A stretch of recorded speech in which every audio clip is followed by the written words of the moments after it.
یا غنی یا مغنی، د دې برکت څه دی، د دې فضیلت څه دی او د دې فواید څه دي. راځم خپل خبره لا خو د هغې نه مخکې صرف یو خبره کول غواړم.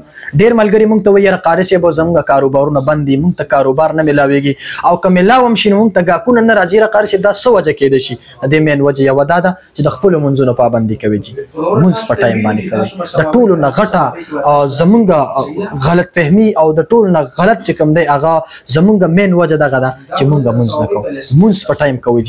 دویم نمبر خبره ده که څوک وي چې څوک دا عمل کوي کنه یا غنی یا مغنی، د دې برکت د دې فضیلت او د دې فواید دا دي کنه چې الله جل شانه به د چرته د چانه محتاج کوي، بالکل به د چانه محتاج کیږي. نو چې کلم یو دکان کولا وهي، ستاسو پراپرټی ځای ته راځي، کارخانو ته راځي، مارکیټ ته راځي، ستاسو یو مطلب د کاروبار یو ځای دی هغه ځای ته راځي، نو 50 مرتبه یا غنی یا مغنی دا وایي ان شاء الله الله جل شانه به ستاسو په مال کې اضافه کوي، الله جل شانه به تاسو برکتی کوي، الله جل شانه به بالکل تا د چا محتاج کوي. نو دا عمل در سره لازمي وکړي.